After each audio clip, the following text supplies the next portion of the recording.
Hey everybody, it's Chris Bumbray here for JoBlo, live once again from San Diego Comic-Con, and we are about to speak to the cast of The Long Walk, the latest Stephen King adaptation, although technically really it's a Richard Bachman adaptation, if you know what I mean. Yeah, they're here in force at Comic-Con. I saw some early footage from this one at CinemaCon, and it totally blew me away, so let's talk to them all about it, shall we? You boys are the answer. The long walk is the answer.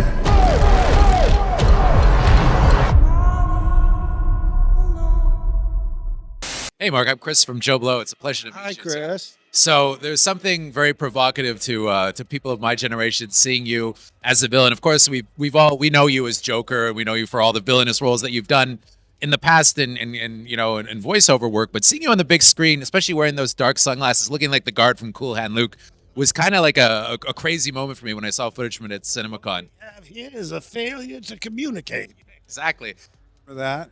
So it's pretty amazing to see you in that part. I put him on, I thought, between the hat and the glasses, to make him more of an automaton, Sure. more robotic, that he has no real inherent humanity. And I said to Francis, what about if I never take these glasses off? And he thought about it, and he got back to me. He said, you know what? Let's try it. Eventually, at the very end. But for the most part, I'm in the glasses the whole time. And it helped me because it dehumanizes him, which is right for the movie.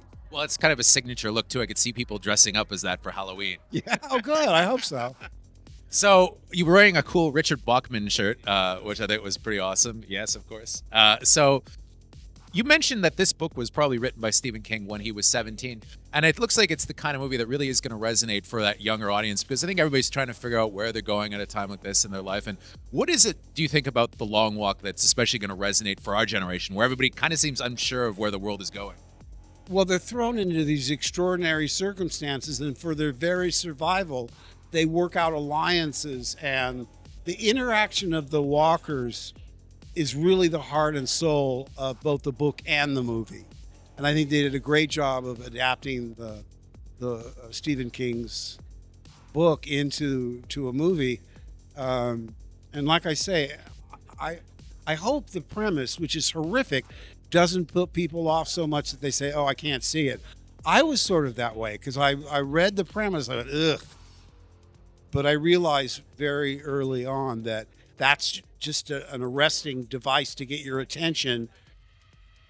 And then the story is really about, like I say, the experiences of these young guys going through this horrific experience. Well, I'm pretty sure everybody's going to go see it when it comes out, especially because you're in it, man. Oh, well, thank you. Thank you very much for your time. I appreciate it. So I have to say, first of all, your performance in Alien totally blew everybody away. And we actually have this awards thing on the website, the Golden Schmoes, and you won Best Supporting Actor in our thing. Yes. Why is I wish I had a trophy. you know?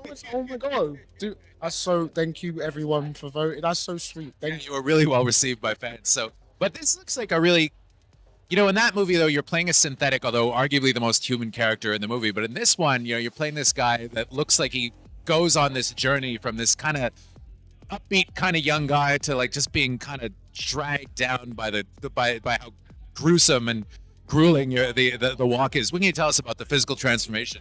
Oh man, well I gotta be honest with you, man. Like it's an honor when you get a chance to physically transform. That's the kind of things that I love. I love getting into characters, and this one was really one where we walked so much. It was so real that you had no choice but to give yourself away to it. So I think, and it's not just me. I think every single boy in this really gave themselves away to what this film could be and what it is. So I'm really grateful. And how is it working with Mark Hamill as the antagonist? He looks like he's pretty intense in the movie. Do you know what? Everyone keeps asking me this, and I gotta be honest. I didn't really talk to him too much, just for the nature of the movie. Like my character has quite a bit of a distance from me. Like I respected that, but afterwards, I've sat with him and had dinner with him. He's like the funniest guy, the most lovely man. Just full of full of history and full of like anecdotes, which I just love. So he's a legend, man. It's an honor. Man, thank you very much for talking to me. Also, I wanted to shout out, I love Rye Lane, by the way. Oh, dude. I couldn't believe that it was the same guy from Rye Lane and Alien Romulus. And a buddy of mine was telling me, hey, it's the guy from Rye Lane. I was like, what? So the transformation. Thank you very much, mate. What a pleasure. Yeah. It's a lot. Thank you, man. very much. Thank you. I feel like kind of the for better or worse, people still love watching dystopian tales, I think, right? There's something liberating in it, almost in a weird way, even though it's very disturbing stuff. What is it about The Long Walk that you think is going to particularly resonate, especially to a younger audience, which it seems like it's kind of being targeted at that like mid-20s kind of audience when everybody's kind of trying to figure their life out? You know, it's the kind of movie that I wish I had actually when I was that age. Well, I mean, I consider this movie going to be like the Stand By Me for this new generation. And it's just like, I don't know if I thought of it as dystopian as much as like, I just thought of it as like a group of friends just getting to know each other. And you see the evolution of like them like bonding and then just knowing that it's not going to work out. It's just like heartbreaking. But that was just my interpretation of when I was reading the book. What was it like kind of evoking the physical decline of the characters as you guys have to go on this marathon and you just walk? Honestly, we filmed in chronological order, right? That's awesome. Which is awesome. I couldn't imagine filming this movie any other way. But thanks to Francis Lawrence, beautiful legend, beautiful man, great. He allowed us to film in chronological order, and I think it just helped us. But that actually also helped with the physical deterioration because we were actually getting inside. You know what I mean? We've been walking how many miles? Garrett knows how many miles we're walking, and he's been tracking it. And everyone else. But whenever they show me, when we were on set and they show me, we walked X amount of steps, I'm like, I don't want to see it because it's gonna throw me off, and I don't wanna see that. Do you know what I mean? Because I'm gonna feel even more tired. Did anybody keep track of the steps?